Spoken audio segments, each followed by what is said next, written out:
"You don't belong here." The words cut through the first-class cabin like ice as Chen steps aboard Flight 447 from JFK to Reagan National. It's 2:47 p.m. on a Tuesday, and the Boeing 777 hums with the quiet efficiency of premium air travel. Maya, 35 years old, with deep brown skin and intelligent dark eyes, moves with the measured grace of someone accustomed to boardrooms and high-stakes negotiations. Her simple black blazer shows no designer labels. Her laptop bag bears the scuffs of countless business trips, and her sensible flats make no sound on the carpeted aisle.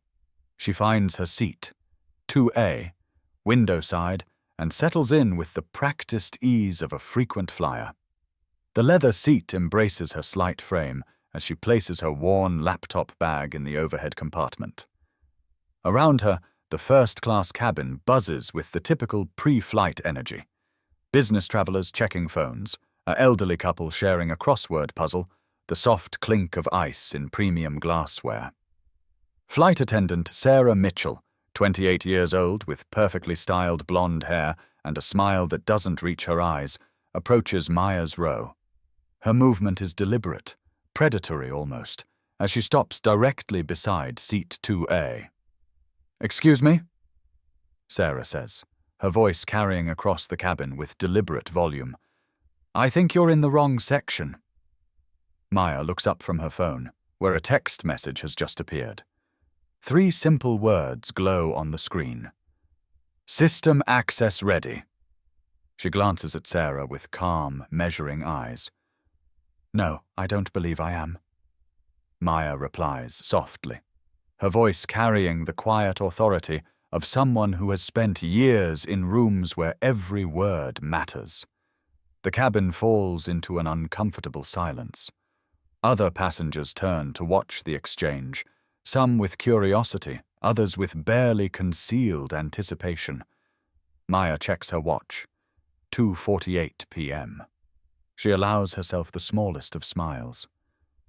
25 minutes. That's all the time they have left before they realize they've chosen the wrong person to underestimate. Sarah's smile becomes more strained as she hovers beside Maya's seat. The flight attendant's training kicks in. Maintain professional composure while addressing what she clearly perceives as a problem. "Let me just double-check your boarding pass," she says, extending her hand with barely concealed impatience. Maya complies wordlessly, retrieving the boarding pass from her blazer pocket. The document is pristine, properly printed, bearing all the correct codes and barcodes. Sarah examines it with the intensity of a forensic investigator, turning it over, holding it up to the light, comparing it against some invisible standard that exists only in her mind. Sarah murmurs, loud enough for nearby passengers to hear. "This is unusual.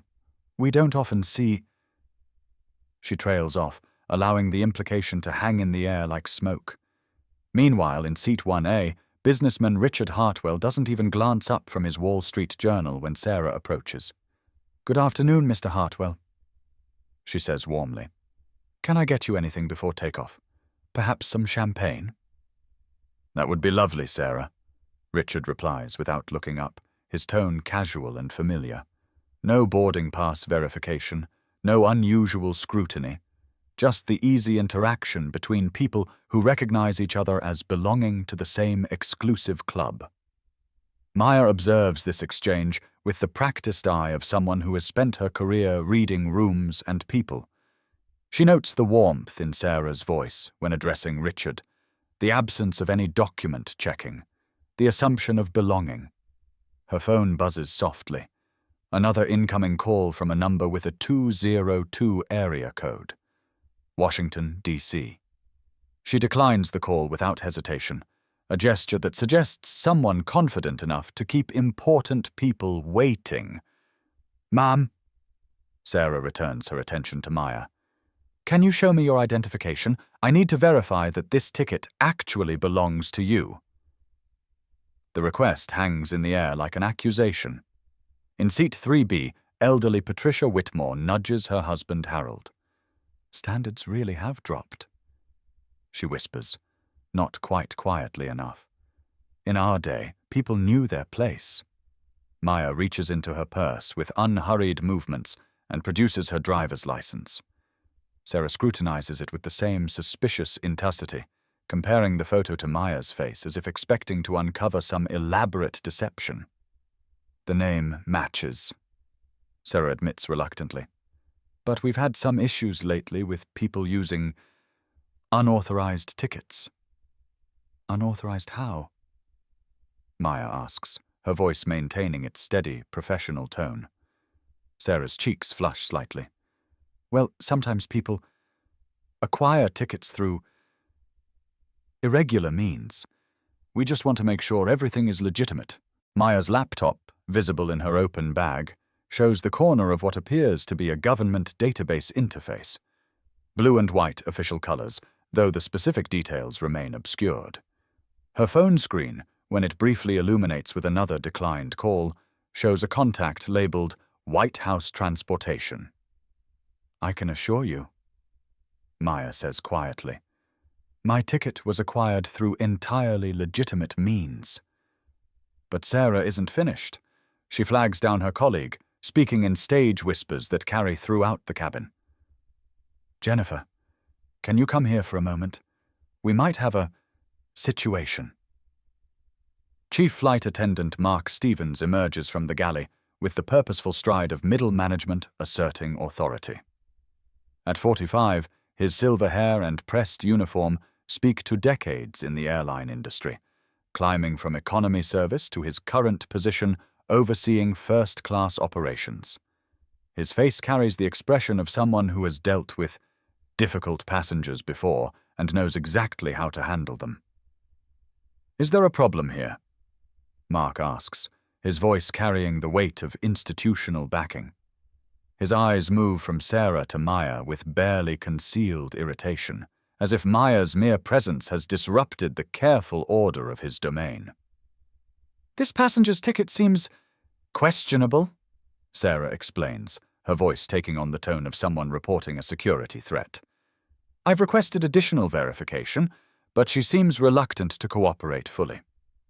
Maya looks up from her phone, where she has been reading what appears to be a lengthy email thread. I've provided everything you've requested, she says calmly. My boarding pass and identification both clearly show that I'm assigned to seat 2A. Mark examines the documents with theatrical precision, his movements designed to draw attention from other passengers. Ma'am, first-class accommodations require very specific qualifications. Are you certain this ticket was purchased legitimately? We've had numerous incidents recently with people attempting to upgrade themselves through various means. The implications hang heavy in the recycled air. In seat 1D, technology executive James Morrison glances up from his tablet with interest, clearly enjoying the unfolding drama. The elderly couple in 3B exchange meaningful looks, their disapproval radiating like heat. Could you show me the credit card used to purchase this ticket? Mark continues. We need to verify that the payment method matches the passenger name. Maya complies, producing a sleek black credit card that bears her name in embossed letters. Mark examines it with the same suspicious intensity, as if expecting to find evidence of fraud in the perfectly legitimate financial instrument. While this examination continues, businessman Richard Hartwell in 1A receives his champagne without any verification whatsoever. The contrast is stark, deliberate, and witnessed by everyone in the cabin. Sarah refreshes his drink, asks about his comfort, and ensures his seat is properly adjusted, all without a single request for documentation. Maya's phone buzzes again. This time, she answers with a brief, I'll handle this situation and call you back. Her voice carries the quiet authority of someone accustomed to managing crises, though she provides no context for the watching passengers. Ma'am? Mark says, returning her credit card. I'm going to need to conference with the captain about this irregularity. We take security very seriously on this airline. I understand completely, Maya replies, her composure never wavering. She checks her watch, 2:58 p.m. Take all the time you need. As Mark moves toward the cockpit, Maya opens her laptop. The screen briefly displays what appears to be a government database interface before she angles it away from prying eyes. Her fingers move across the keyboard with practiced efficiency, typing what looks like an official communication. Documentation phase initiated, proceeding as planned. The message sends with a soft chime that somehow sounds ominous in the tense silence of the first-class cabin. Captain Robert Morrison's voice crackles through the cabin speakers with the authority of 30 years in commercial aviation. Ladies and gentlemen, we apologize for the slight delay. We're currently resolving a ticketing discrepancy and will be underway shortly. The announcement lands like a bomb in the first-class cabin. Every head turns toward Maya, the unspoken accusation as clear as if it had been spelled out in neon letters. She is the problem. She is the reason for the delay. She is the discrepancy that needs resolving. Mark returns from his conference with the captain, flanked now by Chief Purser Jennifer Walsh, a woman in her early 40s whose sharp features and rigid posture suggest someone who has made a career of enforcing rules without exception. Together, they approach Maya's seat, like investigators closing in on a suspect. "Ma'am," Jennifer begins, her voice carrying the cold authority of airline regulations, "we have serious concerns about the legitimacy of your presence in this cabin. We take fraud very seriously on this airline, and we've seen a disturbing increase in people attempting to gain unauthorized access to premium accommodations." The words hit the cabin like a slap. Fraud. Unauthorized access. The implications are unmistakable, the accusation clear to every listening passenger. Richard Hartwell in 1A looks up from his newspaper with undisguised interest. "This is exactly why I pay premium prices," he says loudly enough for everyone to hear, "to avoid these situations." Patricia Whitmore in 3B nods vigorously. "People should stay in their proper place," she declares, with the moral certainty of someone who has never questioned her own position in the world's hierarchy. Sarah adds her voice to the chorus of disapproval. "Some people think they can just take whatever they want," she says, ostensibly to Jennifer, but clearly intended for the entire cabin to hear. Maya sits in the center of this storm with remarkable composure. Her posture remains straight, her expression calm, her hands folded neatly in her lap. The only sign of internal tension is the slight tightening around her eyes as she listens to the increasingly harsh rhetoric surrounding her. "I understand your concerns about security," Maya says, her voice steady despite the growing hostility. "I'm prepared to cooperate with any reasonable verification process." But Jennifer isn't interested in cooperation. "Ma'am, at this point, we're going to need you to voluntarily relocate to an economy seat to avoid any further complications. We have standards to maintain in first class." The demand hangs in the air like a gauntlet thrown down. Move to the back of the plane. Know your place. Accept your proper position in the hierarchy. Maya doesn't move. Instead, she reaches for her phone and places a call. "I need immediate legal documentation of discrimination in progress," she says quietly into the device. "Yes, I'm documenting everything in real time." The call lasts 30 seconds. When she hangs up, Maya looks directly at Jennifer. "I purchased this seat legally, and I intend to occupy it. If you have specific regulations that support your request, I'd be happy to review them." Jennifer's face flushes with anger at this display of what she perceives as defiance. "We don't have to justify our policies to passengers who are clearly attempting to circumvent our procedures." Mark steps forward, his voice taking on a harder edge. "Ma'am, we can do this the easy way or the hard way, but you will be moving from this seat." Maya checks her phone again. A new message appears. "Federal intervention authorized. Documentation complete." She looks up at Mark and Jennifer with eyes that seem to hold secrets. "Actually," Maya says softly. I think you'll find that I won't be moving anywhere. The situation spirals into systematic humiliation as more crew members converge on Maya's seat, like antibodies attacking a perceived infection. Assistant Purser David Chen, no relation to Maya despite the shared surname, arrives with a clipboard and the officious bearing of someone wielding minor authority like a weapon. What we have here, Jennifer announces to the gathering crowd of airline employees, is a classic case of someone trying to game the system. We see this all the time, people who think they're entitled to accommodations they haven't properly earned. The words drip with implications that extend far beyond airline seating. Sarah nods vigorously, her earlier professional facade completely abandoned.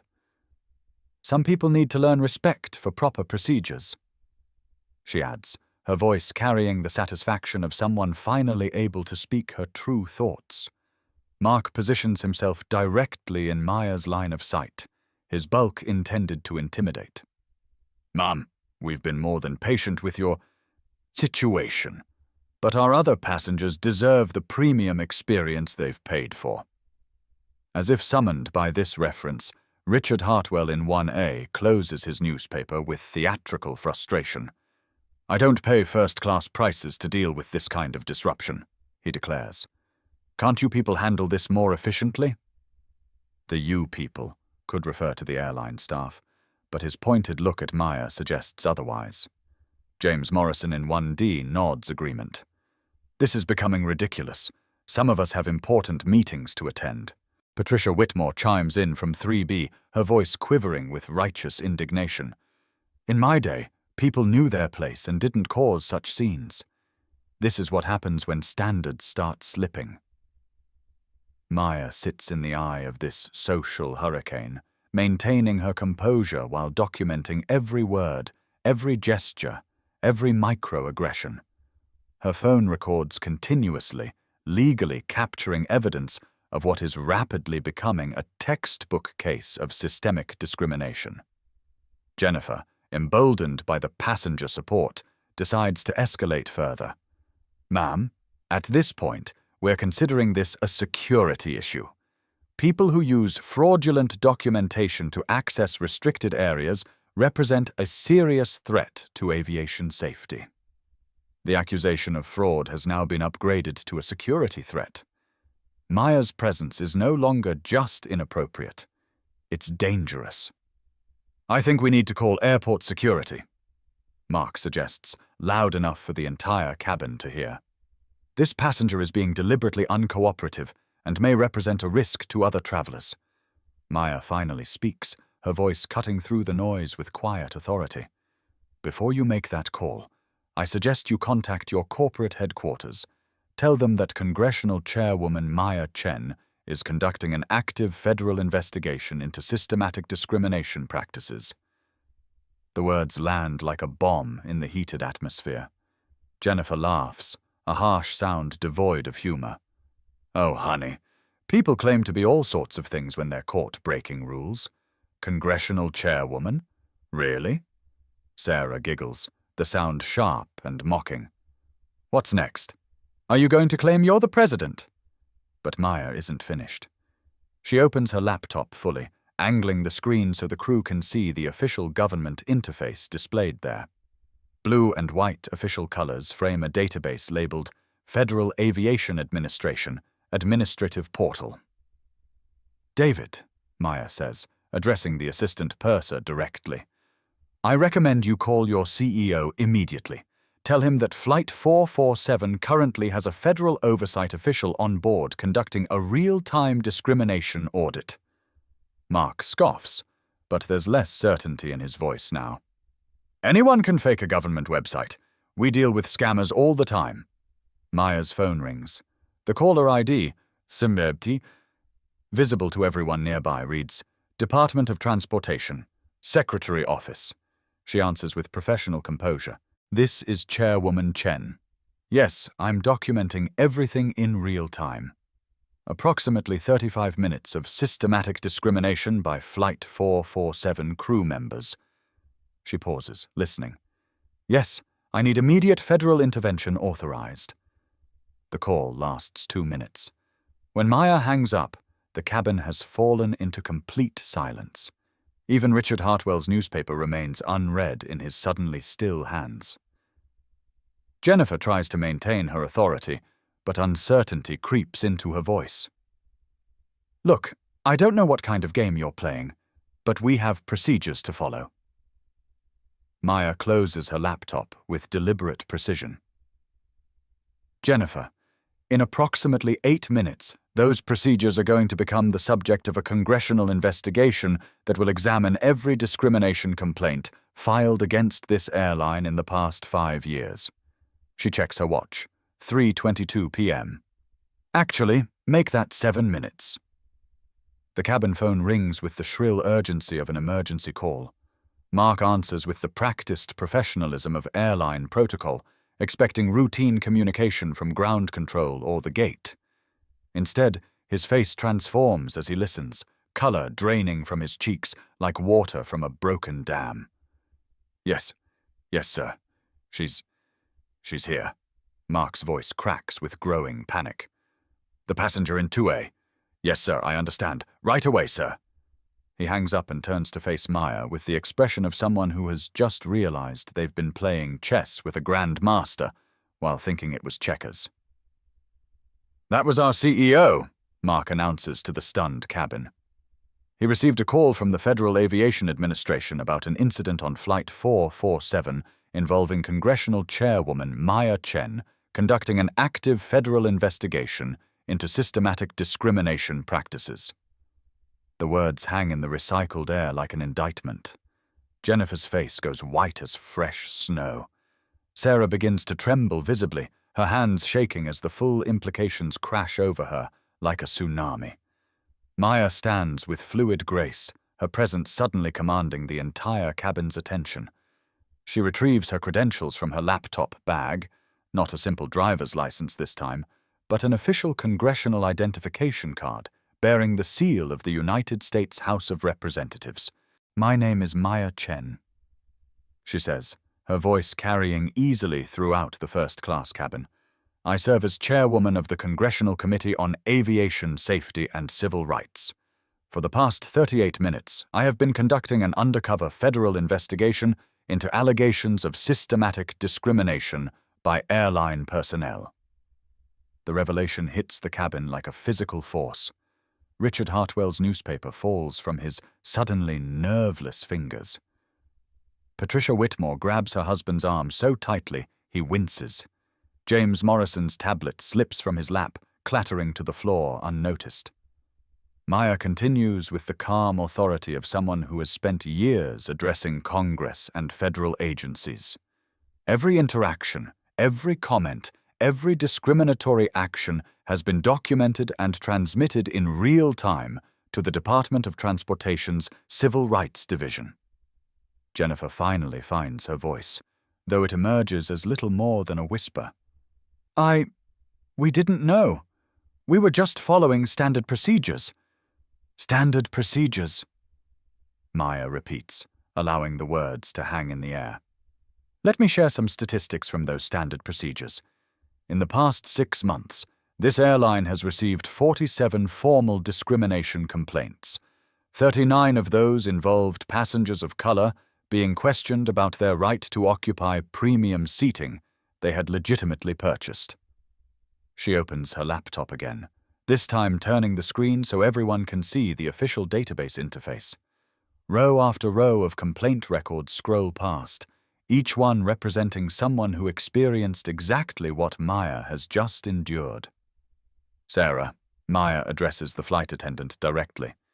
In your training, were you taught to request additional verification from passengers based on their appearance?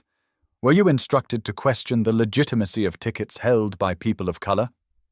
Sarah's tears begin in earnest now. No, Mom. I don't know why I'm so sorry. Mark. Maya continues. As chief flight attendant, are you aware that requesting additional documentation from passengers based on racial profiling constitutes a federal civil rights violation? Mark's mouth opens and closes silently, like a fish struggling for air. The weight of potential criminal charges settles over him like a burial shroud. Maya's phone rings again. This time, she puts it on speaker for the entire cabin to hear. Chairwoman Chen, this is Secretary Williams from the Department of Transportation. We've received your real-time documentation of the incident on Flight 447. Federal Aviation Administration investigators are standing by to board the aircraft upon landing.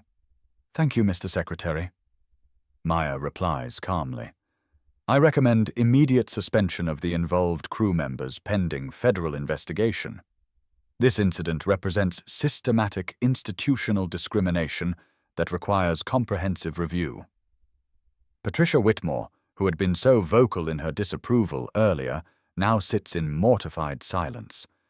Her husband Harold stares at his hands, unable to meet anyone's eyes. The casual racism that had seemed so natural and justified 30 minutes ago now stands exposed as the ugly prejudice it always was. Captain Morrison's voice returns to the cabin speakers, but the authoritative tone has been replaced by barely controlled panic. Ladies and gentlemen, we sincerely apologize for any inconvenience. We are currently coordinating with federal authorities to resolve this situation as quickly as possible. Maya addresses the cabin once more. I want everyone to understand that this investigation was not conducted for personal vindication. It was undertaken because federal oversight agencies receive thousands of discrimination complaints annually from people who lack the resources or authority to demand accountability. She looks directly at each crew member in turn. Jennifer, Mark, Sarah, you are not evil people, but you participated in a system that routinely dehumanizes passengers based on their appearance. Today, that system failed to protect you from the consequences of your actions. The corporate response unfolds with the swift brutality of damage control in the digital age. Maya's phone displays a continuous stream of calls from airline executives, federal agencies, and news organizations that have somehow already gotten wind of the story developing at 35,000 feet. Chairwoman Chen, Mark pleads, his earlier authority completely evaporated. Please understand that we never intended any discrimination. We thought we were following proper security protocols. Maya's response carries the measured tone of someone who has spent years crafting policy and legislation. Mark, intention and impact are two different things. The 47 passengers who filed complaints before today also deserved the benefit of proper protocols, not additional scrutiny based on their appearance. Jennifer approaches Maya's seat with the hesitant steps of someone walking to their own execution. Mum, is there anything we can do to make this right? We're truly sorry for any misunderstanding. The misunderstanding? Maya replies calmly, was assuming that systematic discrimination would continue to go unchallenged. That assumption has proven costly. Through the cabin windows, passengers can see ground vehicles surrounding the aircraft, not standard ground crew, but official government cars with federal license plates. The investigation that began with a simple seat assignment has escalated into a federal case study. Maya's laptop chimes with an incoming email marked Urgent, Federal Response Authorization. She reads quietly, then addresses the cabin.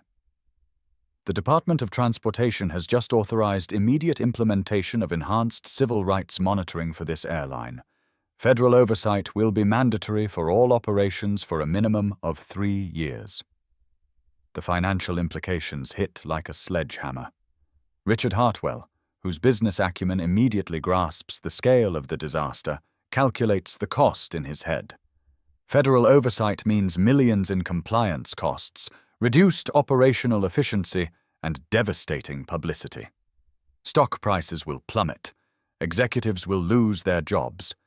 The airline industry's reputation will suffer across the board. Sarah's career ends with a phone call. Her supervisor's voice, audible through Mark's earpiece, delivers the news with corporate efficiency. Effective immediately, you are suspended pending federal investigation. Security will escort you from the aircraft upon landing. Mark receives similar news moments later. 23 years of airline service, a pension plan, health benefits, and professional reputation, all erased by 38 minutes of discriminatory behavior that seemed so natural, so justified, so routine. Jennifer, as the senior crew member who escalated the situation, faces the harshest consequences. Federal civil rights violations carry criminal penalties. Her airline certification will be revoked. Her name will appear in legal databases, making future employment in the transportation industry impossible. Maya's phone displays notifications from social media platforms where the story is already trending. Hashtags like #JusticeForMaya and #AirlineDiscrimination spread across networks with viral velocity. News organizations request interviews.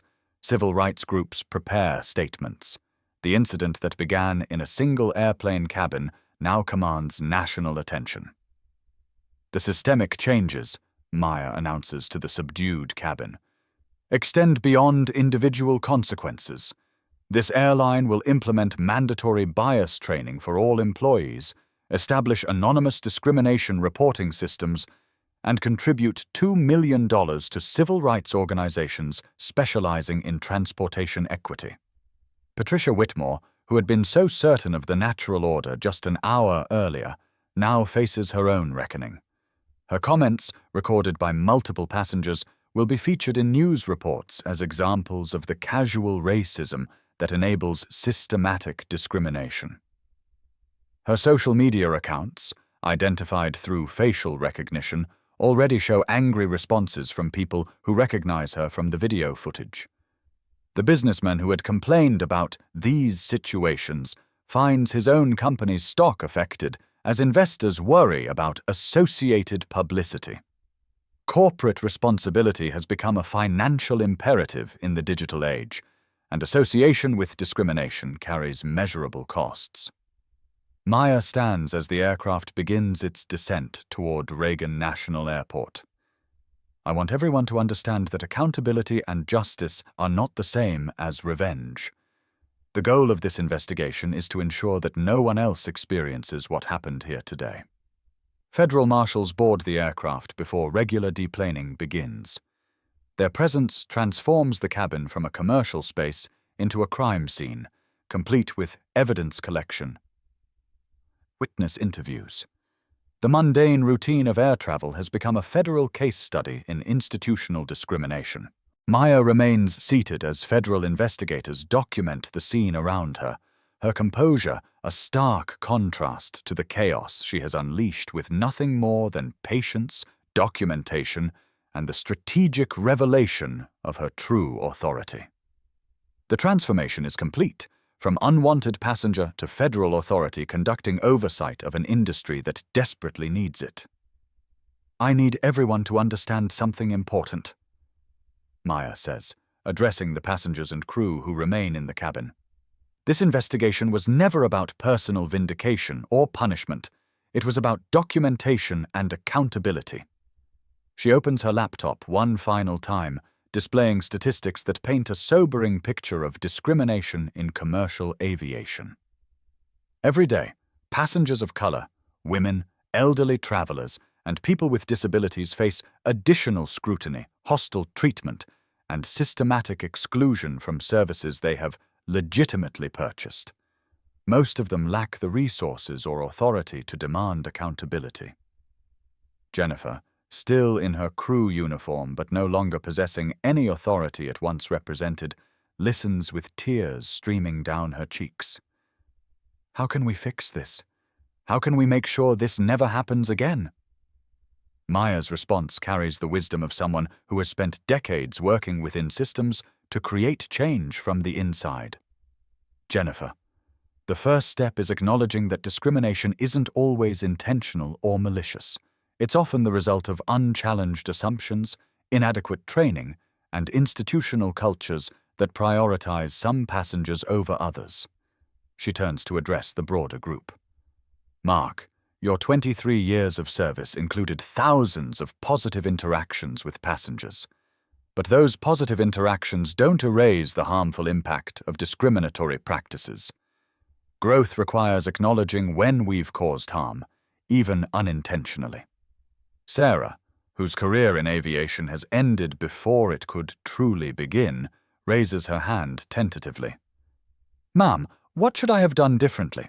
I thought I was just following procedures." "Sarah," Maya replies with unexpected gentleness, "the procedure should have been the same for every passenger. When you found yourself requesting additional verification from me but not from Mr. Hartwell, that was the moment to pause and examine whether your actions were truly about security or about assumptions." Patricia Whitmore, the elderly passenger whose comments had been particularly cutting, approaches Maya's row with the hesitant steps of someone seeking forgiveness. "I said terrible things. I don't know why I was raised better than that."